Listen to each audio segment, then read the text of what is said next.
कुछ वर्ष पूर्व संकल्प लिया था कि हम ध्वजारोहण जो कि साधु सन्यासी देश का प्रचार प्रसार करते हैं और साथ ही जो इनके कारण हम इस भारतवर्ष की भूमि पर सुखमय जीवन जी रहे, सुरक्षित जीवन जी रहे, ऐसे सेना में कार्य करने वाले और निरंतर हर प्रकार से अपने प्राणों की आहुति देने तक तैयार रहते हैं। ऐसे फौजियों के द्वारा जो हमारे सीमा की सुरक्षा कर रहे हैं, उनके द्वारा ध्वजारोहण साधु संतों के द्वारा हो तो हमारे बीच में राकेश सिंह जी अवकाश प्राप्त पेड़ा मेजर भी बना चुके हैं। एक बार आप कर्तव्य ध्वनि से इन साधु संतों का और सीमा के प्रहरियों के लिए कर्तव्य ध्वनि से स्वागत करेंगे और साथ ही आज की डॉक्टर हरदत्त द्विवेदी जी हमारे बीच में उपस्थित हो चुके हैं, जो आज के महामंत्री हैं, और साथ ही हरदोई से चक्कर के हमारे बीच में सवाईपुर जिन्होंने जिनको चलता फिरता आर्य समाज कहना चाहिए, आर्येंद्र पांडे जी भी उपस्थित हो चुके हैं। उनके लिए एक बार तब तक हरी से स्वागत कीजिए। हरिशंकर जी आज इस पावन पर्व के मौके पर सेवानिवृत्त सूबेदार मेजर राकेश सिंह यादव जी के कर कमलों द्वारा किया जाएगा और उनके साथ में हमारे और भी सैनिक हैं। इस शिविर में जैसा कि लिखा हुआ है कि इस बार ज्ञान ज्योति महोत्सव के रूप में मनाया जा रहा है। इसका तात्पर्य यह है कि महर्षि दयानंद सरस्वती जी की ये 200वीं सदी जन्म सदी चल रही है और आर्य समाज की स्थापना का 150वां वर्ष है। इस उपलक्ष्य में पूरे भारतवर्ष में हर मेले में, कुंभ में, उज्जैन में, नासिक में, हरिद्वार में, गंगा सागर में, सब जगह महर्षि दयानंद सरस्वती जी की जन्म सदी और आर्य समाज की 150वीं सदी के उपलक्ष्य में ज्ञान ज्योति पर्व मनाया जा रहा है। और हमारे रामनगरिया में अब से और पूर्णमासी तक भारत के कोने कोने से पंजाब, दिल्ली, राजस्थान, महाराष्ट्र, कर्नाटक, गोवा, पश्चिम बंगाल, बिहार, उड़ीसा, यहाँ के विद्वजन अपने भजनों उपदेशक द्वारा ज्ञान की गंगा बहाएंगे। हमारा कल वासी कर रहे सभी नागरिकों से विनम्रता पूर्वक निवेदन है कि ज्ञान ज्योति पर्व में आकर के पुण्य का लाभ प्राप्त करें। एक ऐसा कार्य है। दोस्तों, अभी ध्वजारोहण होने जा रहा है, तो अभी हम आपको ध्वजारोहण दिखाएंगे।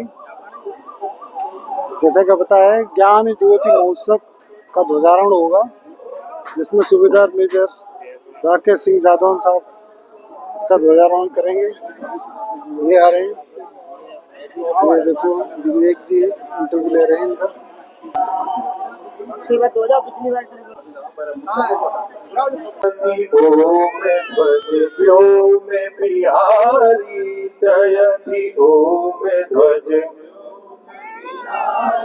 किसी ध्वजा को लेकर कर में, इसी ध्वजा को लेकर भर दे वेद ज्ञान घर घर में, भर दे वेद ज्ञान, सुभग शांति फैले जग भर में। आर्य समाज जीवन कैसे वो लोग जीते होंगे इसकी हम लोग कल्पना नहीं कर सकते। मैं ऐसे शूरवीरों को कोटि कोटि प्रणाम करता हूँ और आशा करता हूँ कि आप सभी लोगों का स्नेह प्रतिवर्ष हमको मिलता रहेगा। ज्यादा कहते हुए आचार्य जी के जरिए हम लोग यही करेंगे कि शिविर अच्छी तरीके से चलता रहे, मार्गदर्शन बनता रहे।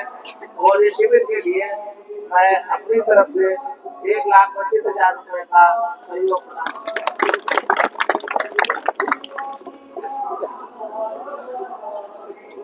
डॉक्टर साहब जी, डॉक्टर शिवराम सिंह जी आए और डॉक्टर हजरत द्विवेदी जी, ये दोनों इस शिविर के दाएं बाएं हाथ हैं और निरंतर प्रेरणा देते रहते हैं। और डॉक्टर साहब का ही सुझाव था कि सीमा पर जो अपना जीवन इतनी कठिन परिस्थितियों में व्यतीत करते हैं और देश की सुरक्षा प्रदान करते हैं, ऐसे सैनिकों के द्वारा ही जो सबका अवकाश प्राप्त है ध्वजारोहण किया जावे। और साथ ही साधु संत, अब मैं निवेदन करूँगा हमारे राकेश जी जादौन जी जिन्होंने ध्वजारोहण किया, वो भी अपने 2 शब्दों से अभिभूत करें। और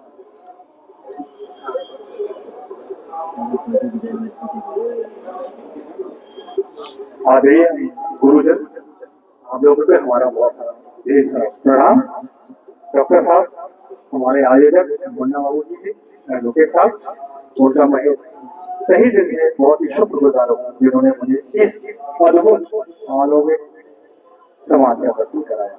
मैं आज अपने आप को बहुत ही भाग्यशाली महसूस कर रहा हूँ, क्योंकि मैं एक सैनिक होने के नाते साथ ही साथ मैं आज इस पब्लिक में जुड़ा हूँ, तो एक अपना आप जो सैनिक अनुभव था उससे बढ़कर के मुझे अपनापन यहाँ महसूस हो रहा है।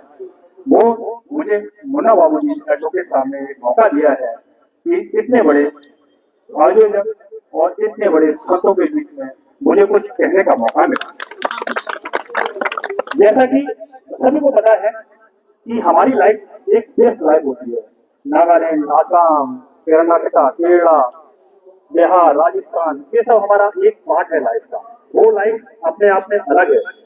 जब मैं रिटायर होकर जाता हूँ तो समाज में खड़ा होना हमारे लिए एक थोड़ा सा मुश्किल चुनौती होती है, क्योंकि मैं डिसिप्लिन से आता हूँ और मैं चाहता हूँ कि हर आदमी डिसिप्लिन में ही होना चाहिए।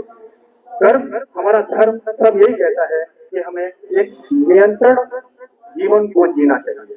यदि आपके पास संयम, डिसिप्लिन और आप नहीं है तो वो इंसान नहीं है। चाहे वो कर्म में हो, चाहे वो धर्म में हो, हर जगह आपको नियम का पालन बहुत आवश्यक है।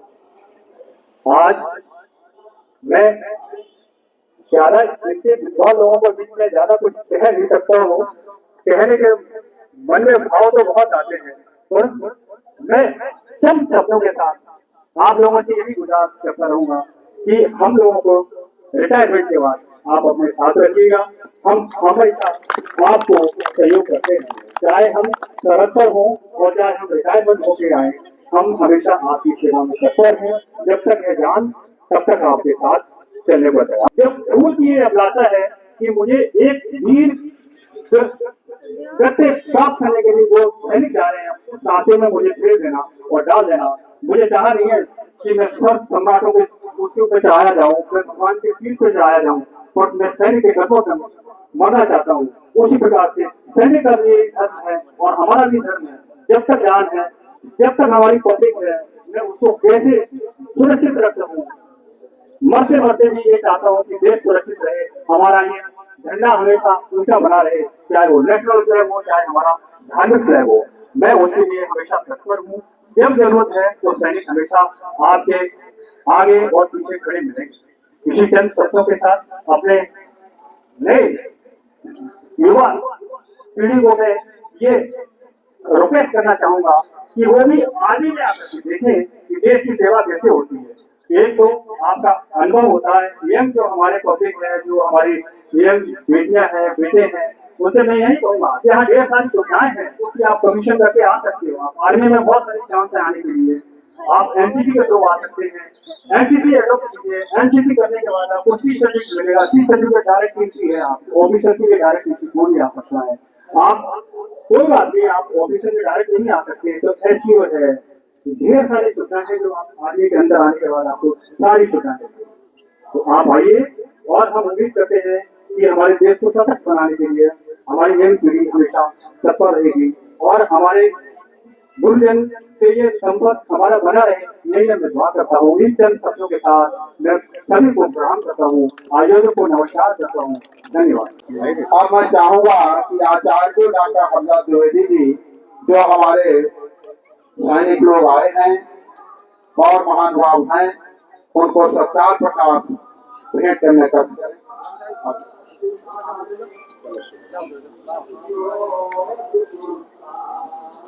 वो सब हार्ड ट्रेनिंग होती है, सबसे हार्ड ट्रेनिंग। नहीं, मैं तो -17 में सरवाइव करना, माने इनमें अंदर इनर वो माइनस वाला पहने हुए, तो उसके बावजूद भी इनमें दर्द हो रहा है, बताइए।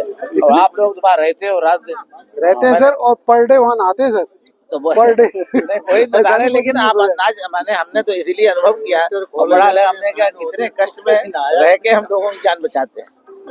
ये तो है ना। लेकिन अतः हम तो कहते हैं कि जो लोग सैनिकों का सम्मान नहीं करते, उन्हें गुलमर्ग एक बार ले जाना चाहिए। रियली बिल्कुल, उन्हें अनुभव हो जाएगा कि सैनिक कितने कष्ट में रहता ये है, आपकी ये अंदाजा ही नहीं रहता है।